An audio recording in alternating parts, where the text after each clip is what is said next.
Hello and welcome back to Technological Heritage, and what I have here today for pre-restoration inspection is this General Electric W25 box fan. Now I got this a while back for I think $1 with a few other fans. It was featured in my box fan madness or whatever it was called video, where I got like 6 box fans within the span of like 2 weeks. So yeah, box fan insanity, that's what it's called. If I remember, I'll link that in the description. But yeah, anyways, here it is. This thing is in kind of sad shape. Cosmetically, I think it'll actually clean up pretty good. Here's the top of it. It has a few rust marks. It's more so just really dirty. This may have been a smoker's fan at one point, although luckily it does not smell like smoke, so that's good.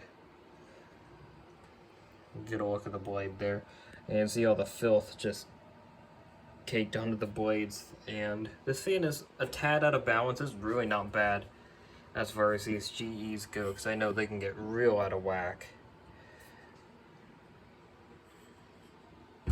But yeah, this one does run. Here's the speed switch. Someone put a really long lamp cord on it at some point. I'd assume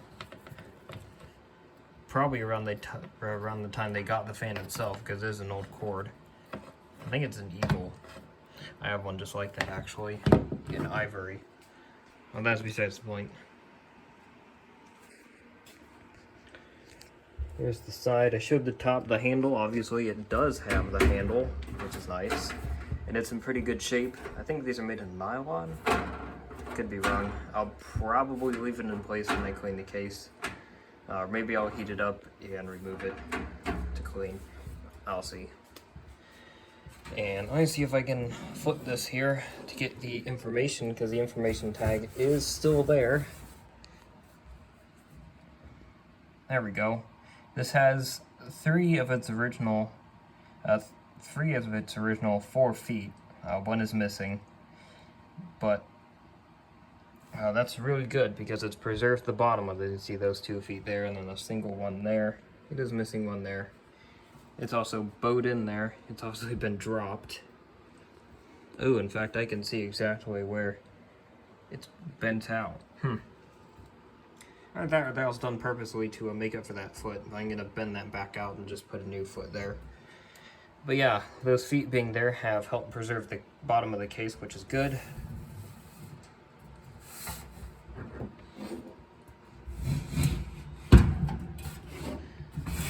So yeah, the bottom, the underside is in good shape, and even the inside of this really is not that bad. There's some surface rust. A little bit more rust over there. But yeah, the worst of the case is probably just going to be that big old bowed out weirdness. It probably got dropped. I'll now attempt to flip it around here with one hand.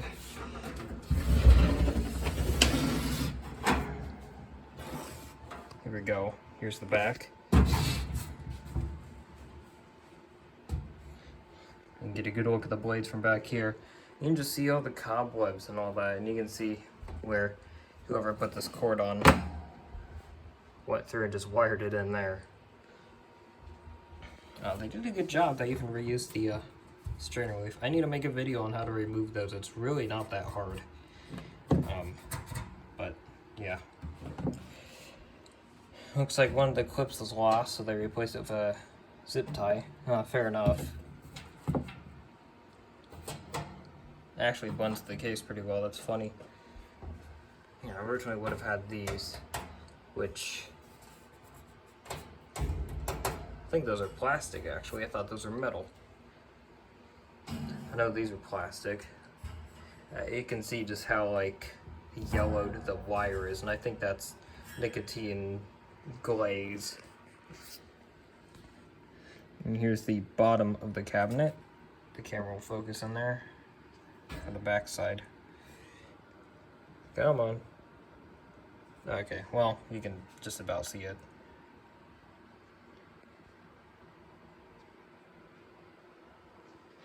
Just the cobwebs and all that on there, and there's the motor, obviously. Yeah, classic GE unibearing motor. This will be interesting to get into. I'm not sure if I want to, this time around, actually go in and go at the bearing by punching that little rear cap out. I'll have to see, mess around with that. If I decide I'm going to use this, obviously I will go through and totally rebuild the motor, because that will need done eventually. Season's starting to change though, so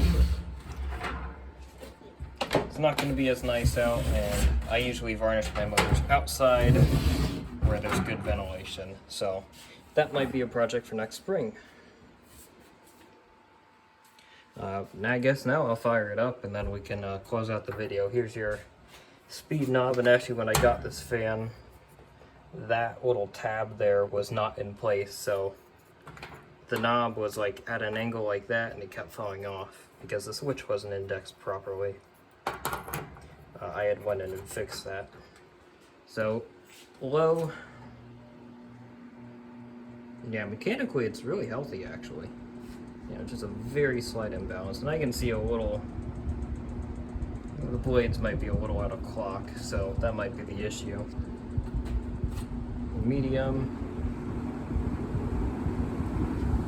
Sorry for the wind noise, I'm trying to stand back so we don't get that on the microphone. And high. And this thing really throws out the air. Here's off. A little tick back there, probably from the retention washer in the back of the motor. They have a C-clip and then a washer and an array of felts and stuff to keep the motor shaft from just pulling out of the motor. That's probably what that noise is. Either that or the washers on the front. There. But yeah, that should really just be about it. This fan mechanically isn't that bad, but cosmetically definitely needs some help. I'm looking forward to working on this one. This is my first GE I've ever worked on. So that being said, thanks for watching, and stay tuned for more to come.